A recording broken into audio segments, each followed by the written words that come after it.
name is Jenny. I'm a mom, a wife, and I work full-time here in New Zealand. Today, I will be discussing about the immunization schedule that we offer here in New Zealand, and also about some immunizations or vaccines that are fully funded that you may not be aware of. Ako nga po pala ay registered nurse dito. At the moment, I'm working as a practice nurse in a private clinic. So, I think kailangan ko sabihin yon para naman, di ba, magkaroon kayo ng kumpiyansa sa akin. Sino ba itong babaeng to salita ng salita tungkol sa vaccination para sa mga anak ko, and you don't know kung ano talaga ako. So, yes. So, practice nurse po ako sa private clinic at the moment, and I'm an independent vaccinator.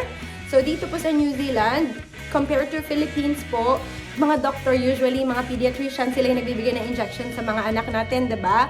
Pero po, dito po sa New Zealand, we nurses are authorized to do vaccination. Only that we have to go through certain a course to finish. Kailangan maipas namin yon. May exam po kami. Pinag-aaralan namin kung ano yung mga binibigay sa mga babies and sa mga adults na din. At saka, chine-check po kami kung yung clinical skills namin on how we give the vaccine. So, yes. So, I'm an independent vaccinator who's been working as a nurse in New Zealand for magsi 6 years na po yata. Pero pa yung experience ko sa Filipinas back then. So, apart from being a practice nurse at the moment in a private clinic, I also have an experience as a practice nurse in an A&E clinic. I also have an experience working in ED or CDU from Auckland Hospital. Okay? Sana, so sinabi ko na yun kahit pa paano magkaroon kayo ng kumpiyansa. Anyway, I think, alam nyo naman po na kung ano yung mga immunization schedule for your children. Kasi I know yung mga nanay naman, lalo Pilipino, very aware kayo kung ano mga dapat gawin at kung ano dapat ibigay para sa mga babies nyo, di ba? But I noticed not all of us are quite aware of what are the importance and kung ano yung mga injections na kailangan or vaccinations na kailangan ng mga bata dito sa New Zealand. Kasi iba-iba po yan. From the Philippines, iba po yung mga needs, iba po yung mga vaccines na ibinibigay doon. Tapos, iba rin po dito. Yun. So, recently, just in the I think 1st of October 2020, yung immunization schedule po ay nabago. Iba na po yung schedule. So, let me just start na kasi alam ko busy ka. Kasi alam ko bilang nanay, superwoman ka, magpapadede ka ng anak mo, maglilinis ka ng bote, maglilinis ka ng bahay, magluluto ka, alaga mo pa isang anak mo, mag-grocery ka pa, super nanay ka talaga. Kaya, bibilisan ko na. I won't take too much of your time, okay? So, like what I was saying, 1st of October 2020, the immunization schedule has been changed. Before, wala pong 12 months vaccine. Ang meron lang ay 6 weeks, 3 months, 5 months, 15 months, 4 years, 11 years old. Pero since na-change na siya noong October, nilagay na nila yung 12 months vaccine. Okay? So let me just start up. Ito, lalagay natin dito kung ano yung mga immunization schedule, yung bago na po ngayon. Okay? First and foremost, magsa-start ang vaccination pag pregnancy, right? When you are pregnant, you are entitled to get a free flu vaccine. Flu vaccine is given every year. Every year po yan. Don't worry, kung sabihin nyo, may vaccine na ako yan last year. No, every year it's a different strain. So, it's a different strain that is given every year. So, it's better to have it every year. So, para lahat na ng strain na ng flu vaccine, meron ka. Diba? Second, and together with that, and anytime yun ha, anytime during pregnancy, you can have the flu vaccine. Alright? Tapos, on 16 weeks of pregnancy, you would know if you're 16 weeks already, after ng scan mo, masasabi doon na you are 16 weeks pregnant, you are eligible to get a free Boostrix injection. Boostrix injection, it has diphtheria, tetanus, and pertussis. 3-in-1 po yung vaccine na yun. So, don't worry, it won't harm your baby. Kasi syempre, pag buntis tayo, diba, nag-aalala tayo, we don't want any medication, kahit nga paracetamol, ayaw natin kasi we don't want to give any problem to our baby, diba? Ganun tayo mga nanay. But then, once you get that injection, that's that Boostrix injection, instead of harming baby, you're giving the baby a protection. Okay? That vaccine that will be given to you at 16 weeks onward before delivery will be passed on through to your baby. Right? So, pag pinanganak mo si baby, meron siyang protection against whooping cough. Okay? So, yung whooping cough na yun nga yung Boostrix injection. By the way pala, bago ko magdire-diretso, I just want to make this video as simple as I could. Gusto ko lang yung immunization schedule lang sana kasi alam ko busy nga kayo. I know very jargon yung mga words. If you will look at your baby's Plunkett book at page 18 to 19, makikita nyo yung mga layman's term like diphtheria. Para saan ba tong diphtheria? Diba? Makikita nyo yan dyan. Tapos, hepatitis, makikita nyo. So, if you want to know more about it, you can Google it. Yes, definitely. Pero ito, mas simplified siya doon sa Plunkett book. Okay? That's page 18 to 19. Alright. So, going back. So, when, diba, meron ka na nga vaccine. So, pag na-deliver mo yung baby mo ay magkakaroon ng protections against whooping cough, diphtheria, tetanus, and pertussis until your baby is 6 weeks old. When your baby turns 6 weeks old, that is the time that you need to bring your baby to your health provider para baby check siya. Tapos, din yun yung time na bibigyan na siya ng first vaccine niya. So, 6 weeks vaccine yon. There will be 3 vaccines for your baby. Rotavirus, DTaP, IPV, Hep B, Hib, that's all in one. And one is PCV injection. Okay? So, medyo masaklap to kasi baby pa lang, lit pa lang ng baby mo. Pero, bibigyan na siya ng 2 turok. Diba? Sa Pilipinas, sa pagkakatanda ko ha, I never given my child or myself like 2 injections at a time. Pero dito, that's fine. Okay lang naman yun. So long as hindi siya contraindicated with each other. So, ang mangyayari, yung baby mo magkakaroon ng injection through oral, drops yun yung polio, tapos left and right for each vaccine pa. Okay? So, after 6 weeks yun, diba? Well, baby check and then 6 weeks vaccine. The next one will be when your baby turns 3 months. At 3 months, the baby will be given 2 injections lang. So, well, not 2 vaccines, I would say. 2 vaccines. 1 per oral, tapos isang turok. Yung ibibigay na yon is infrared hexa, which contains DTaP, IPV, Hep B, and Hib. Okay? Yun po yung laman ng vaccine na yon. So, 3 months na si baby. So, after 3 months, babalik ulit si baby for another vaccine. So, 5 months naman yon. When baby turns 5 months old, your baby can have 2 vaccines. Wala na yung per oral kasi 2 lang yung dosage na kailangan ng baby mo. At saka may age limit. If your baby reaches a certain age, hindi na pwedeng off yung drops. Otherwise, it will cause damage than good. Kaya, hanggang ensure nyo na mabigay ng 6 weeks at saka ng 3 months. So, when baby turn 5 months, 2 injection po yun. Same lang din nung binigay no 6 weeks na PCV10, that's for pneumonia, and the other one is DTaP, IPV, and Hep B. So, 2, and Hib, yun, kasama yun. Bali, ilan yun? 1, 2, 3, 4 in 1 yun. Diba? 4 in 1 sa isang injection, tapos yung isa, another injection. Okay? So, that's 5 months for 5 months. Next vaccine naman, diba? Sunod-sunod ang vaccine ni baby. Next vaccine is 12 months. At 12 months, your baby is up to receive 2 vaccines again. One is for MMR and the other one is another PCV. Kasi 3 PCVs ang kailangan, diba? So your baby had it prior, so 6 weeks, 5 months, and now 12 months. Alright? Yung MMR live vaccine siya, measles, mumps, and rubella. Both are given IMs. IMs is intramuscular. So it's going to be on each leg din po. Okay? Right, so dito medyo mas masaklap na kasi si baby ay malaki na eh. 1-year-old na, alam niya na yung nangyayari. Oo, magpakatatag ka lang, mama, kayang-kaya yan ng anak mo. It's for the best. Kaya mo binibigay ang vaccine na yan. Okay? Right. So, now, at 15 months na, susunod. After 12, 15 months. So, when your baby turned 15 months, 3 vaccines na naman po yan. Masakit. Kasi 3 vaccines yan. Pero, Before, bago i-change yan, 4 po yan eh. Kaya maswerte na rin yung mga babies ngayon kasi 3 na lang yung binibigay. So, sa 15 months vaccine po ay may Hib, isang Hib, isang MMR, at saka isang varicella. Yun yung pag-chickenpox. Yun. So, 1 on each leg, and 1 on the arm. Or either way, 2 arms and 1 leg. Okay? Ganun po yun after 15 months. So, at 15 months, sorry. Tapos, susunod nun, 4 years old na. So, makakahinga na kayo. Pero, mind you, mas mahirap daw. Kasi mas mahirap hawakan ng anak niya pag 4 years old na. Alam na nila yung nangyayari. Pero, kailangan lang konting lansing-lansing lang kay baby o kay 4-year-old mo. Tapos, okay na rin yan.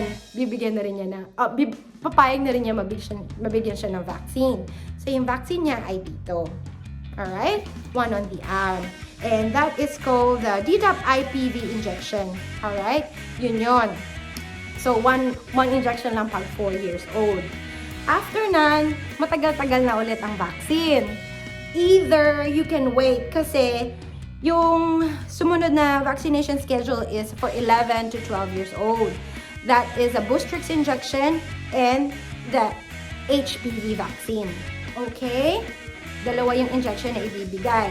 Well, medyo, if you can always ask your health provider, your nurse, and pwede nilang explain sa'yo. Kasi, dito, HPV vaccine, pwede siya ibigay as early as 9-year-old. So, it's up to you kung gusto mo bigay yung HPV vaccine ng anak mo for 9-year-old. Tapos po, another vaccine that is funded is a 45 years old vaccine. That is the diphtheria, tetanus, and pertussis. Again, ito rin yung binibigay pag buntis, no? Ito po yung binibigay pag buntis. So, pag 45 years old ka, libre ka to get this vaccine, okay? And that will give you 10 years of protection against tetanus, okay? The next one, when you turn 65 years old, another funded vaccine is another tetanus injection na naman. Pag 65 mo, kasi medyo mas prone ka na sa mga sugat, pag nagdadapa ka, mga ganyan. Siyempre, mas masipag ka na, mag-gardening ka na, ganyan, matanda na eh, di ba? So, free din yon, yung funded din yon, 65 years old, plus the shingles vaccine. Yung shingles vaccine na yon, ayun yung parang chickenpox siya na mas matinding version. Masakit daw kasi itong shingles na to. It can be given to you as well. So long as given that hindi siya contraindicated sa health mo. Okay? Kasi may mga pagkakataon na yung Zostavax, kasi live vaccine siya eh. Hindi siya pwedeng ibigay sa immunosuppressed, sa mga cancer patients, o sa nagki-chemotherapy, o merong mga immunosuppressed, ganyan. Hindi po siya advisable. Alright? So now, we have finished the funded vaccines for immunization schedule for children or people who are living here in New Zealand, kung sino yung mga eligible to get those. Now, I will be moving on to the funded vaccines na hindi na-include dito sa immunization schedule na chart. Okay? Some people may not know about this, but BCG can also be given here in New Zealand. Right? Although wala namang TB na cases dito, hindi talamak, hindi kagaya doon sa ating bansa na medyo maraming nagkaka-TB. Kaya parang lang, 'di ba? Bata pa lang talaga obligado na kailangan may BCG binibigay sa mga health center sa atin. Pero po, dito po, it's totally up to you if you want your children to be vaccinated with BCG, yung TB nga po, for TB, tuberculosis. So, hindi yan binibigay or ino-offer yan sa regular practice nyo. Ibinibigay po yan sa isang specialized na lugar. So, for you to be able to book an appointment for them, you can call 0800 for BCG. So, that is 0800 367-224. You can phone them. They will tell you what to do. They will give you an appointment on when it can be given. Okay? So, yung BCG na yan, it can be given few days, up to 6 months, up to 5 years pa nga siya. Yan, pwede siyang ibigay sa anak nyo. Especially kung halimbawa magta-travel kayo, babalik kayong Pilipinas, it's better to have to get the BCG done for your child. Ganon. So, kasi pagka nag-turn 6 years old na yung anak nyo, itetest muna sila for tuberculosis bago sila mabigyan ng BCG. Kasi baka mamaya expose na sila sa TB, tapos bibigyan ng BCG. It might cause harm rather than good, diba? So, if you really want a BCG for your child, it's much better to get it done ng baby pa sila. Okay? Right. So, another vaccine that is funded is the MMR. MMR vaccine is measles, mumps, and rubella. Nandun siya sa immunization schedule sa mga babies. Pero, sa mga hindi po nakakaalam, free and funded po siya sa mga taga New Zealand, ng tao nandito sa New Zealand. If you were born the 1st of January 1969, on the day and after, then you are entitled or you are eligible to get the free MMR vaccine. Right? 2 doses ang kailangan mo. Kung halimbawa, wala kang sa records mo, wala ka pang MMR vaccines na naka-record doon, you're entitled to get 2 free MMR vaccines. Okay? It should be 4 weeks apart. And also, if you're getting the MMR vaccines, it is advisable for you not to get pregnant. So, if you're planning to be pregnant, ensure that you have MMR prior to it. Halimbawa, 4 weeks ngayon, first dose mo ngayon, maghihintay ka pa ng 4 weeks, do not get pregnant, and then wait for 4 weeks and get the other vaccine, yung second dose mo. And please do not get pregnant after 4 weeks after the last dose kasi mahirap na. Mahirap na po kasi baka magka-harm kay baby kasi live vaccine na po siya. So wala pa yatang further studies, pero parang i-recommend nila not to be pregnant or get pregnant while you're still on that, hindi ka patapos yung 4 weeks mo. Okay? Right. Alright. So, the next one would be the HPV vaccine. Ito, HPV vaccines, mahal siya. Sobrang mahal niya. Around 200 yata siya if you are not eligible. Okay? So, if you are here in New Zealand and you are in a work visa at least 2 years, 2 years, you are entitled to get the HPV vaccine, okay? Kung wala sa record mo that you have the HPV vaccine, you are funded for it, alright? If you will get the HPV vaccine at a younger age, for example, you will start at 9-year-old or 12-year-old, you will only be needing two doses, alright? So the first dose is dose 0, that's when you are 9. You 9 to 14, 2 doses lang ang kailangan mo. If your child is 9-year-old, 2 doses lang ang kailangan mo. Dose 1, and then after 6 to 12 months is dose 2. Complete ka na nun. Alright? Pero if you are getting it, or if you're getting the vaccine first time na matanda, medyo may edad ka na, when you start at 15 years old to 26 years old, funded ka pa rin. Yes, funded ka pa rin. Pero, 3 doses na ang kailangan mo. So, you need it, dose 0, and then after 2 months, and then after 6 months from the first one. Okay? And also, sa mga nagtatanong, paano kung halimbawa, yung vaccine ko, nakuha ko na, or na-inject ako ng 26 years old na ako. Still, it's fine. You're still eligible so long as you are within the age limit, the gap, na nakuha mo yung first dose mo. So, okay lang yon. You can still complete those 3 doses. Basta, latest mo, 26 years old, nakuha mo yung first dose. Kahit 27, 28 ka na sa susunod, pwede mo pa rin makuha yon. Basta nasa record na, kinuha mo yun when you were 26 years old, yung first dose. Okay? Right. Another one is flu vaccine. Flu vaccine is also eligible for, is also free and funded for those people who has diabetes, rheumatic heart fever, 65 years old and above, for those who has respiratory problem, it is also funded for you guys. Kaya ask your doctor or your nurse para malaman mo kung eligible ka para sa flu vaccine, 'di ba? So it's much better to get it done every year. Okay? Right. And another vaccine, ano pa ba? Zostavax. Oh, I think that's it na. Yes, I think that's all na. Sana po may natutunan kayo sa akin. Sana po nakatulong. If you have any questions, please comment down below. And if you like this video, please do give me a thumbs up. Subscribe ka na din, please. And yeah, thank you for watching. And always remember, you are giving the vaccine to your children because you are looking after them. Kaya, masakit lang sa umpisa kasi makikita mo yung baby mo na umiiyak. Pero, it's for them. Okay? Alright!